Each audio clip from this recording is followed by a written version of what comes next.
All right, so here we have Adam. Just watch it through a couple of times, fast motion, and let's see if we're picking up on a few things. So yeah, this is kind of interesting. If we look at landing, okay, and then we're going to back up. If we look at landing as you're striding out, striding out, striding out, striding out, striding out, see where your front foot is now, where you're about to land. What we're going to see when you actually do land, I want you to watch how that backs up. And you land back here on the red line. So you got that far out, but then it backed up. And that is because the weight is still ultimately on the back leg. Okay.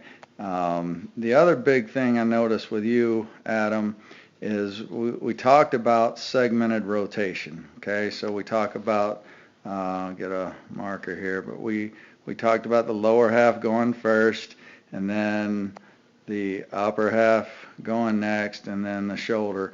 So we kind of looked at the different segments coming through at different times.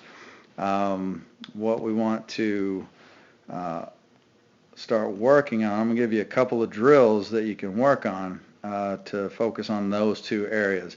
So segmented rotation and then getting the backside going, getting the weight transferred early, which will help you get segmented rotation. I'll demonstrate that backside real quick. If we draw a line here at your back hip, and let's watch how long that back hip is going to stay kind of right there on that line. If you remember some of the videos we looked at, some of the professional guys, by the top of the leg kick, they're already, let me get a different line. So we'll do this. At the top of the leg kick, they're already creating an angle, something like that, from the back ankle to the back hip. So on the leg kick itself, they're actually generating some momentum. Because you're late doing that, the weight kind of settles on that back hip right there, and that's preventing you from transferring the weight fully to the front side. You'll see, remember that front foot backs up, and then you'll see more weight transferring after you land. You see that weight transfer right there.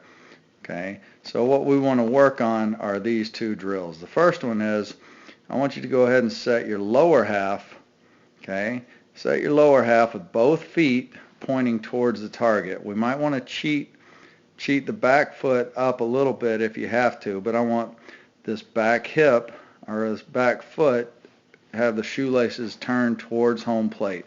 So both feet, both knees towards home plate. What that's going to do is open up the hips completely. Okay, so your lower half is open towards the plate. Your upper half, however, okay, so starting point is lower half turned all the way open like we would be about right here, lower half. Upper half, I want you to start in this position, okay? So the weight's transferred to the front side. We're there, hip is open, but our upper half is turned back into this position, okay? And remember the thing we talked about with this arm right here, okay? This arm, we want to work on keeping it about a 90-degree angle at the elbow. Okay, let's work on trying to keep that bent a little bit. You do a good job recovering, and it kind of comes down here, but that's, and we can get into this later, but that move right there as you adduct back in, that means your elbow is coming towards your body. You see the shoulder adducting right there. That actually puts a lot of strain on the elbow itself, okay? So we can prevent that if we never let the arm lengthen out back there.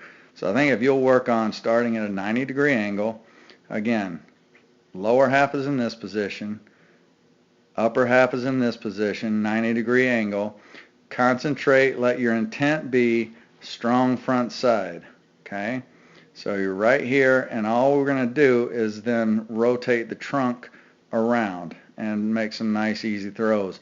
You can do this without even throwing a baseball. Just work on getting in that position, lower half all the way open, upper half in that position. So your chest is facing this way towards the camera, okay, towards third base. lower half open, and just work on rotating the trunk, finishing the hip rotation and letting the trunk come later. And again, we're working on that concept of segmented rotation. The other drill I want you to focus on, if you remember, we did the jump turns, okay? So when we jump, if we start facing in that direction, let me get my arrows. So we're facing that way, okay? We jump and turn around, land, and as soon as we land, we want the back foot driving us that way, okay? And then our hands can break and we go into the throw. And again, those would be the two drills I would recommend you really focus on this week as we get ready to throw next week. Let's work on segmented rotation, and then let's work on actually moving the back hip and also finishing with that segmented rotation. Play around with it. Let me know your thoughts, and I'll talk with you soon.